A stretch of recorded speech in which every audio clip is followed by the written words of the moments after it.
الحمد لله رب العالمين والصلاة والسلام على سيد المرسلين محمد وآله وأصحابه أجمعين أما بعد قال الله تعالى في القرآن المجيد والفرقان الحميد واتقوا فتنة لا تصيبن الذين ظلموا منكم خاصة وَاعْلَمُوا أَنَّ اللَّهَ شَدِيدُ الْعِقَابِ صدق اللہ العظیم۔ میرے محترم بزرگوں اور دینی اور ایمانی بھائیوں، ایمان کچھ حقیقتوں کو ماننے کا نام ہے جن میں سب سے اہم اللہ تبارک و تعالیٰ پر اور رسول اللہ صلی اللہ علیہ وسلم پر اور اللہ کی کتاب پر اور آخرت پر ایمان لانا ہے۔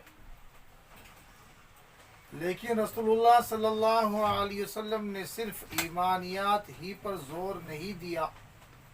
بلکہ عبادات، معاملات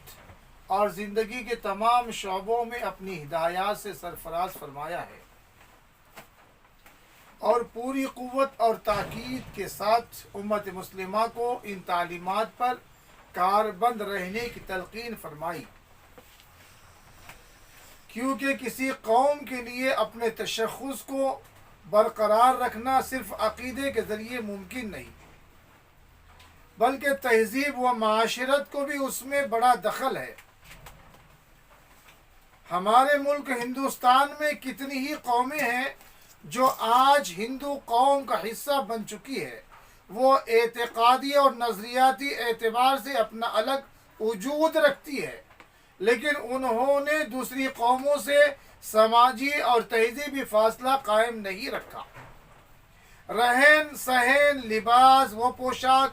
خورد و نوش، شادی بیاہ، خوشی اور غم کی تقریبات وغیرہ میں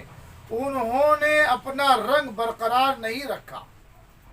اس کا نتیجہ یہ ہوا کہ آہستہ آہستہ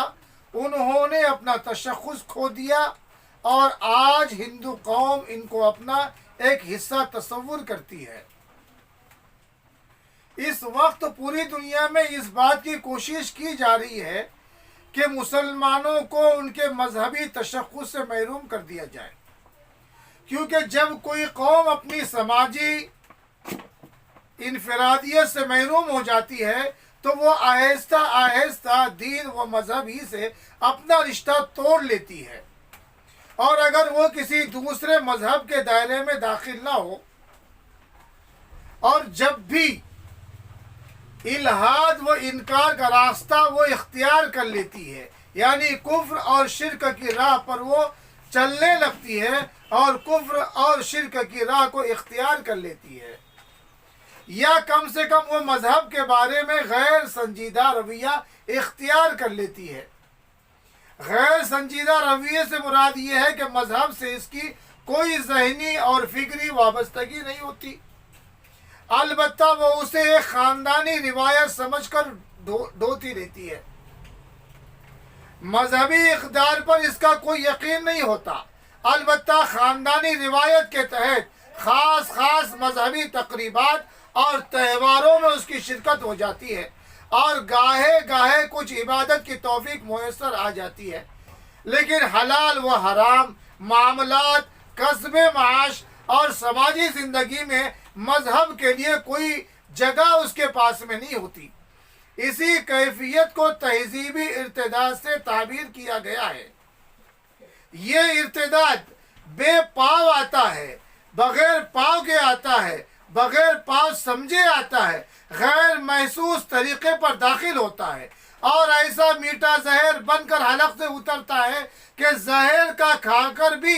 انسان تحسین و آفری کے کلمات کہہ اٹھتا ہے۔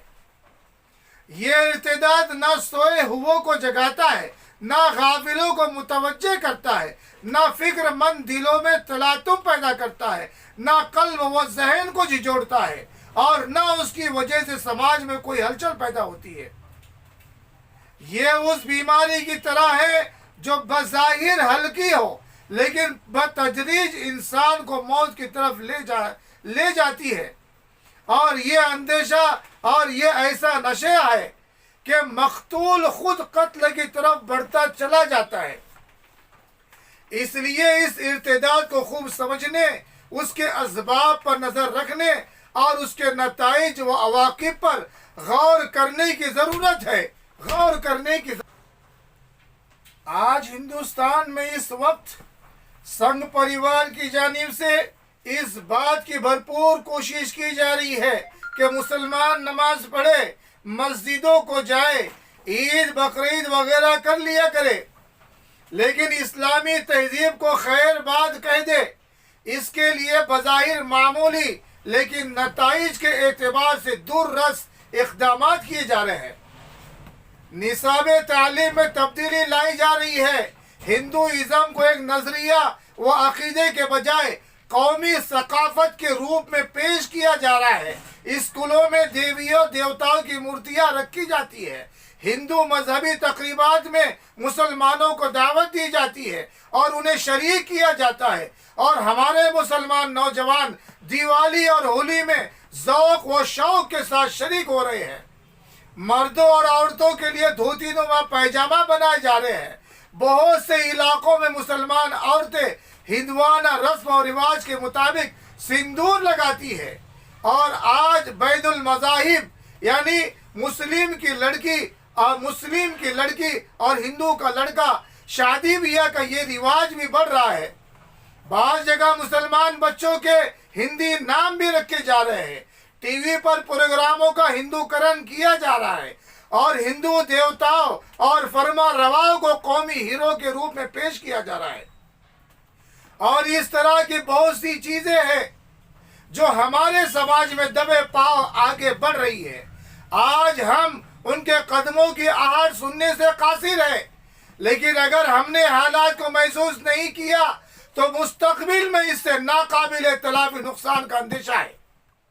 اس لیے اس وقت اس تہذیبی ارتداد کی طرف بڑھتے ہوئے قدم کو پوری قوت کے ساتھ روکنے کی ضرورت ہے کہ یہ محض سیاسی و ثقافتی مسئلہ نہیں، بلکہ اپنے دور رس اثرات کے اعتبار سے ہمارے ملی بقا اور دینی تحفظ کا مسئلہ ہے۔ اللہ تبارک و تعالی ہمارے اپنے دین کو سمجھنے اور اس پر ہم کو عمل کرنے کی توفیق نصیب فرمائے۔ وما علینا الا البلاغ۔